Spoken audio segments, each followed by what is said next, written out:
Alam niyo, may isang kwento sa Biblia na para sa akin isa sa pinakamasakit pero pinakamagandang larawan ng pag-ibig ng Diyos. Yung kwento sa isang propeta na si Hosea at ang asawa niya na si Gomer. At kung makikinig kayo sa kwentong ito, baka makita niyo kung gaano kabuti ang puso ng Diyos sa mga taong paulit-ulit siyang sinasaktan. Isipin niyo to, isang araw, kinausap ng Diyos si Hosea at hindi ito yung typical na utos. Hindi yung mangangaral ka o pupunta ka sa ganitong lugar. So ang sabi ng Diyos sa kanya, Hosea, pakasalan mo ang babaeng hindi tapat. Mahalin mo siya. Kung tayo yon, siguro sasabihin natin, Lord, sure ka ba? Totoo ba to? Pero si Hosea, sumunod. At doon niya nakilala si Gomer. Maganda, maamo ang mukha, pero may nakaraan. Masakit at magulo. Pero utos ng Diyos yun. Kaya minahal ni Hosea si Gomer ng buong buo.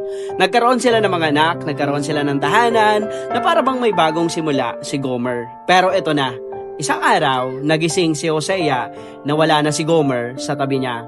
Isang gabi lang, pero hindi na siya bumalik. At nang tumagal, nalaman niyang iniwan siya ni Gomer. Bumalik sa dating buhay, bumalik sa mga taong sumira sa kanya. So sa isip ni Hosea, ginawa ko na ang lahat, pero bakit?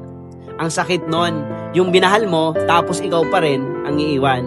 Pero dito nagsimulang ipakita ng Diyos ang totoong mensahe. So habang nasasaktan si Hosea, kinausap ulit siya ng Diyos. Hosea, ganyan ang ginagawa ng Israel sa akin. Paulit-ulit nila akong nilalayuan, pero hindi ko sila kayang bitawan. At ngayon, ipapakita mo sa kanila ang klase ng pag-ibig na meron ako. Itong matindi, sabi ng Diyos kay Hosea, hanapin mo siya. Tubusin mo siya at mahalin mo siyang muli. So imagine that, kung ikaw iniwan ka na, babalikan mo pa ba? Pero si Hosea, sumunod. Hinanap niya si Gomer sa madilim na kalsada, sa mga lugar kung saan basag na ang mga pangarap ng mga tao. At sa isang sulok, nakita niya si Gomer. Pagod, marumi, wasak na para bang wala ng halaga. At itong mas masakit, ibinibenta siya. Parang bagay na wala ng kwenta. Pero sinabi ni Hosea, anong presyo kukunin ko siya? At binayaran niya, tinubos ang sarili niyang asawa.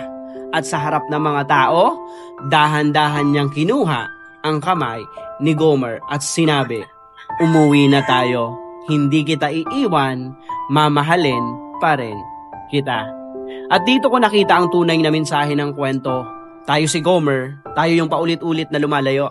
Tayo yung pumapalit sa Diyos para sa kasalanan, para sa mundo, para sa pansamantalang saya. Pero ang Diyos, siya si Hosea. Hindi sumusuko.